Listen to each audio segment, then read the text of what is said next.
Hey, what's up everyone, Sly Soul here, and as you guys can see on the screen, I have Dragon Ball Super episode 46. I know it's been a while since I've made an actual video on here. I'll get to that in a later video. Right now, we are going to talk about Dragon Ball Super episode 46. And most of you who have already watched the episodes and are just seeing my opinion on the episode know what occurred. That back in episode of Dragon Ball Super 45, Goku came back and was fighting against Copy Vegeta. At first, everyone knows that Goku was confused and conflicted on why there were two Vegetas, and a radish-looking Vegeta and like clear Vegeta. And in this episode, they fought each other because Goku started to realize that and notice what Trunks, Goten, and Vegeta, and I forgot the guy's name, the guy who's guarding the superhuman water, who he was telling them that if he doesn't defeat Copy Vegeta under like I think it was that was left 2 minutes, Vegeta, the real Vegeta, would disappear. So in the beginning, they were just fighting for like a majority of the time. For like about 10 minutes, they were fighting as normal Goku and normal Vegeta. And during this time, Vegeta kept complaining to Copy Vegeta and Goku, telling Goku, of course he said, Kakarot, don't let Copy Vegeta lose. Don't lose to this guy. He's not me. Don't lose. But at the same time, you would be like, oh, Vegeta really cares for his life. He doesn't want to die, and this even shows more seriousness. But the thing that kind of caught people kind of off guard was that he was also telling Copy Vegeta, you dare lose to Kakarot. You're technically me, like stuff like that. You're technically me. You can't lose to Kakarot. You and then like when they were fighting in the beginning, he's like Vegeta's like to Copy Vegeta. What? Why didn't you dodge that? Dodge that. You're me, right? Then use my. I wouldn't fight like that. And he's like criticizing all their points and telling them, hey, you guys should do this and that. And then there was this one point where like Vegeta got extremely aggravated and he like went up and said, I'm gonna fight Kakarot myself. He goes up, he punches through Copy Vegeta, and he just flies through. And then Copy Vegeta reminds him, hey, you're just an invisible shell that's just waiting to die. I'm the actual Vegeta. You have no point in fighting with this. He goes back down, Vegeta, and then the same guy who's guarding the super human water, I'll probably remember his name while I'm editing this video.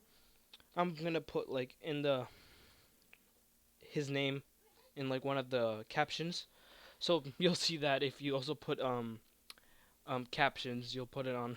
I'll just say his name through the whole thing. I'll personally do that. But so that's what happened, and then after that, it was found out that same guy who's guarding the superhuman water noticed that there's the other way they could defeat um Copy Vegeta and have Vegeta be restored back to normal was that if they crushed like the crystal that's the core of the superhuman water that was in the Gerlin's. Is it Gerlin or Grill? I'm gonna say Grill. In Grill's superhuman water form. And then Goten and Trunks. Trunks is like really, really scared that his dad's gonna die. So he just looks around. They fly where the Grill's superhuman water copy, I would say, was, and it's not there. And for a while they just keep searching, and then they notice that it's probably following them. And then there's this like little funny scene that it happens with Jacko, and Jacko's like running away, and he's like, I don't want to get um caught by Gorill's superhuman water. He doesn't want to get caught. He doesn't want his energy to be absorbed and copied. And Trunks is like telling him, "Hey, don't worry about it. You're really weak. I can easily beat you, and then it's good." And Grill knows this, so Jacko gets trips, and he's like, and then he's on the floor, and then Grill just like goes around him, and then Jacko's like, "Why? You're such a disrespectful. You don't know how much power I have." And he's just nagging about it. And then so they fly off back to where Vegeta is, and Vegeta now with his pacifier. It's like the pacifier, the little key that they had for the superhuman water that his name starts with a P. I'm just gonna call him Mr. P. Mr. P gave him to suck on to give him a bit more time to last, and he watched the battle constantly. And then this is like near the end of the episode, and what happens really touched a lot of people. I think it did. Many people might not say, "Hey, it touched me." Personally, it did touch me, but at the same time, it didn't. It touched me a little bit. It didn't be like, "Oh, it's so beautiful." It's like Twilight. It's something on that side of things because like Grill tries to grab Trunks, and then he's like, Trunks like screams his dad's name, and he's like, "Papa!" And then Vegeta turns around. He spits the pacifier on, which they didn't really give him a name. They just said a pacifier at the end when Goku makes fun of it. I'll get that to that in a second. So he like let goes of sucking the pacifier. It starts flying, and then you can see that like Vegeta's starting to disappear, and he tries to grab Trunks. And then what happens is that Monaka steps on the crystal. Monaka, the savior, um, ends up stepping on the crystal. It breaks, and then like the superhuman water's like covering Vegeta now because he like I don't know how, but like it didn't catch Trunks. Like I think he pushed him away or something of the sorts. So it captured Vegeta, and then Goku's like looking because he heard the screams, and he's like what? He's like clueless, and maybe I can get that exact moment right here. Um, oh, here. I'll just show you the moment. You see as Monaka's like crushing the crystal, in Grills, it's hurting Copy Vegeta and causing him to melt. And then he looks at Vegeta, and you see Vegeta's in the goo. And the thing that kinda confuses me, if he's like, as you can see with the little like particles, if he's disappearing, how is it that he pushed Trunks away?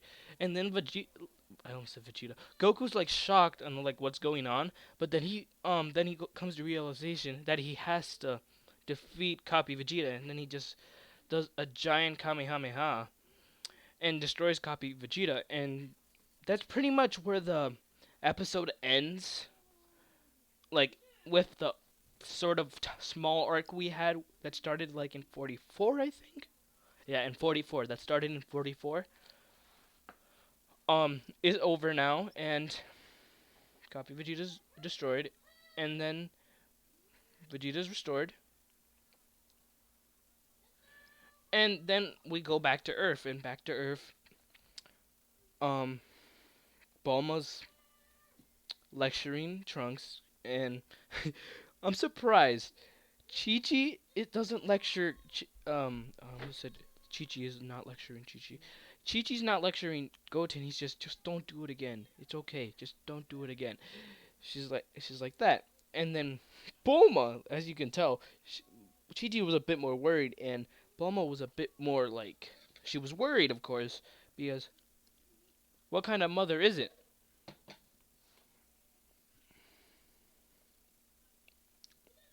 Sorry, I got parched.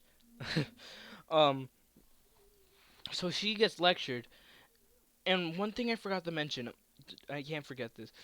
Um, Mr. P, as I remember him, I'll put his name in the captions right now, or in a little like, speech bubble that will pop in the corner, or on Bulma's face, I guess, if you want to click at her face or something. Um, I'll put it around there. Told Goten and Gohan, thanks for everything you've done here, and anytime you want, you can come and play on the planet. I forgot the planet too. I'll put that too. I'll put that on Chi Chi's face if you guys want to do that. And then we have this little moment over here with Goku and Vegeta when they're talking about the pacifier. Goku saw Vegeta with the pacifier. This was a good way to end it off, I would suppose. It's a joke, and Vegeta, the noble prince of all Saiyans, had to hold a pacifier, and he didn't even know what it was. And that explains why when he's wearing it. Let's see if I can find it. He's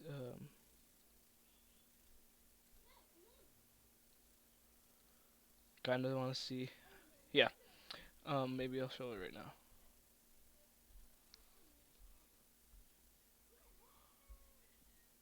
Goku's confused.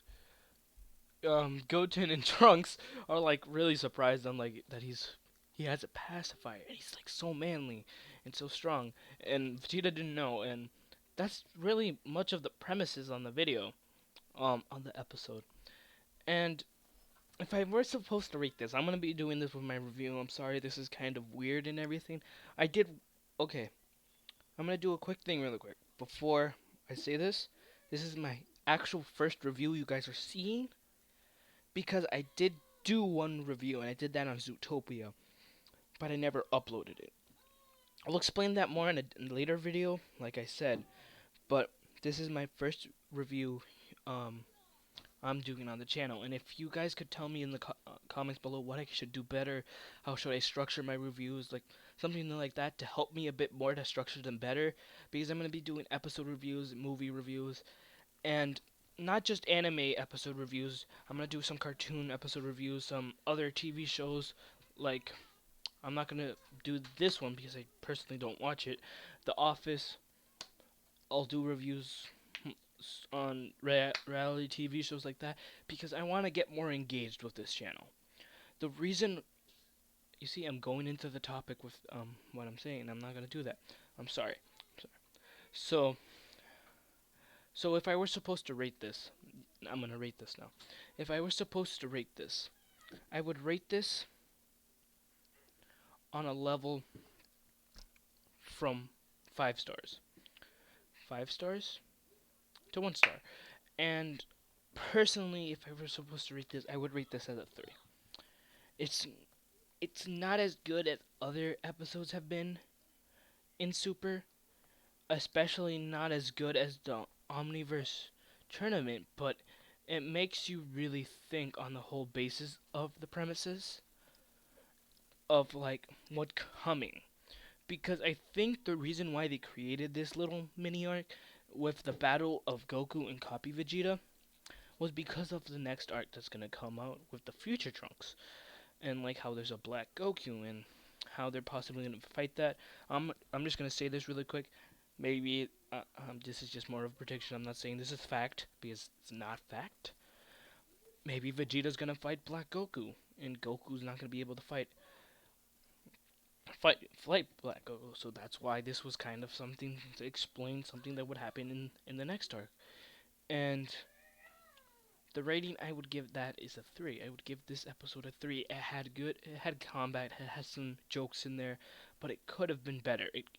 This this is the thing that I've had that I kind of miss from Dragon Ball Z is the structure of the battles. The structures of the battles don't have the same emphasis emphasis or like emotion towards them. And when I mean emotion, I mean like meat. Like when it's like a lot of people compare this to food.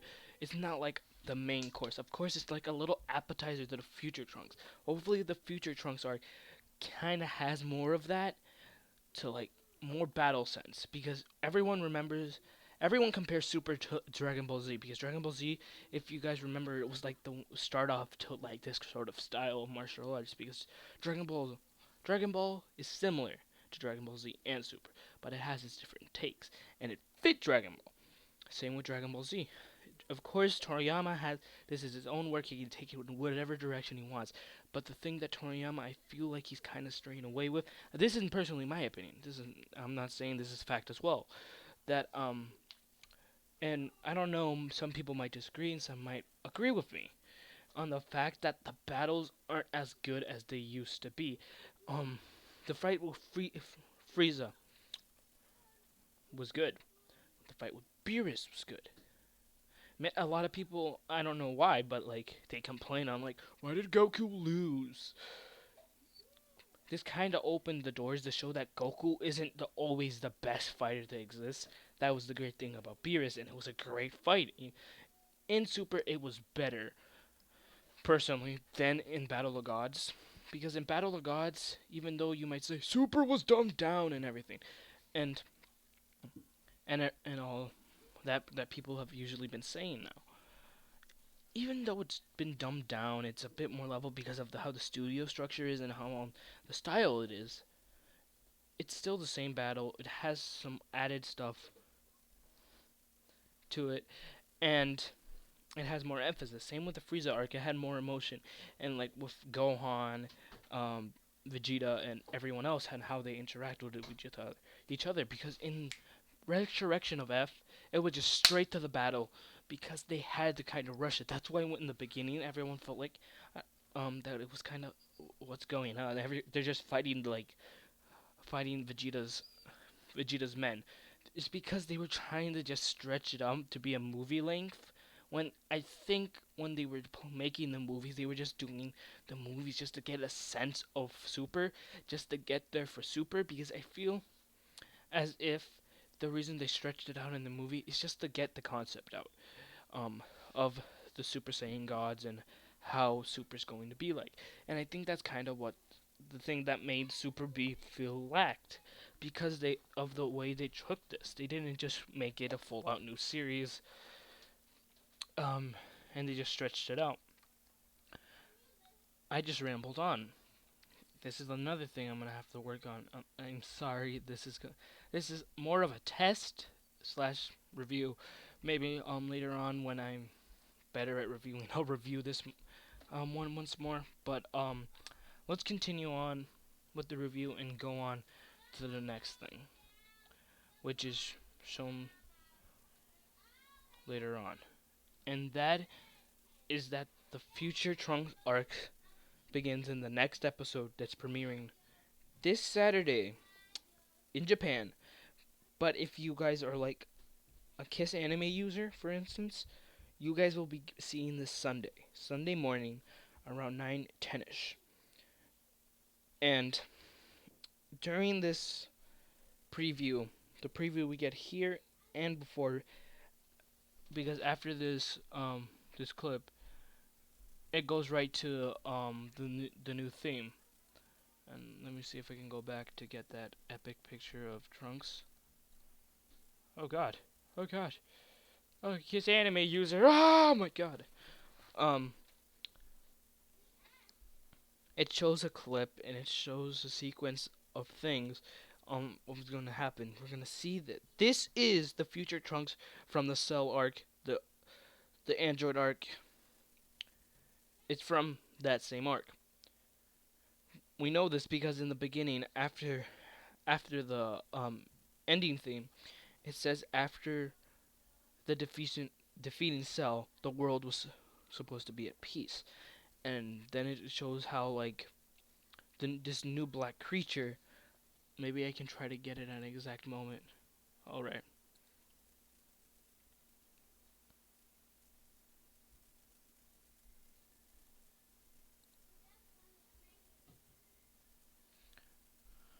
How there's like a black creature. Oh, there's my two. um, I'm gonna try to go back to that.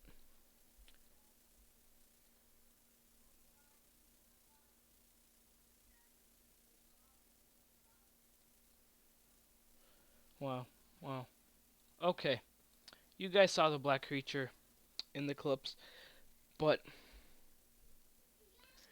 um, as you can see, this black enemy, which we know is Black Goku, has come to terrorize the future Trunks timeline.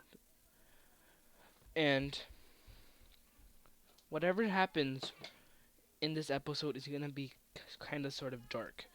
We can tell Trunks is crying. There could be two potential reasons he's crying. For one, people have been saying that his mom died. He was killed by Black Goku, or at the moment, this black new enemy, or that he feels helpless, that he can't defeat this new villain. There's also the fact that now in the series we can see that Mai and Trunks seem to have a connection, and this was kind of shown in Battle of Gods that like Trunks kind of has a thing for Mai, and maybe this is what kind of happened in the future Trunks timeline. Since this is one thing I'm gonna say. When was it that Mai witched herself to be young again? Same with Pilaf, and I forgot the dog's name. When was it that they wished? Because I was watching um Geekdom's preview of like preview discussion for this, saying that in this timeline, Mai didn't wish herself to be young, and that like Toriyama doesn't know how to draw young old people, and of course that is completely true because Bulma in this timeline was one of the oldest, is even older than the um Bulma in the standard timeline that we've been watching Super in, and the Buu saga and the rest of it after the Cell arc. She doesn't look old at all. Same with the one in this timeline. They don't look old at all. And it could be the case that Mai is her older self and she just didn't. But if this happened before, like she wished herself, and I think it was in Dragon Ball, that she wished herself to be young again, it would make sense for her to be the same age as Trunks in this, and then they would have an interaction and probably a relationship. That makes sense. That's one thing I'm just gonna say really quick. I'm gonna have to keep myself on topic in these reviews. Probably gonna end myself a lot, but I'm gonna keep this because I really want you guys to be like in the comments, like, "Oh my God, you're stop going off topic." And oh my gosh, I played the episode. Oh, you see, I just can't get it. Um, so that pretty much was my episode review on episode 46 for Dragon Ball Super, and sort of my scheme on episode 47 preview will be coming up. I really hope that you guys enjoyed this video, and if you did, give me a like, and if you guys really think I did really badly, give me a dislike, I guess, because this is this is a thing. I'm gonna stay really straight up. I know this is going the topic. This is more for your entertainment. I want to grow better at trying to entertain you guys the best I can. I'm not doing this for money. I'm not doing this for fame or anything. And I'm not just saying this for sympathy or anything of the sorts. This is mostly for your entertainment. I want you guys to enjoy this. So give me all the feedback you want on the comics. Tell me, hey, you did good, but you could improve this aspect. You did really badly. You're a piece of crap. I don't know.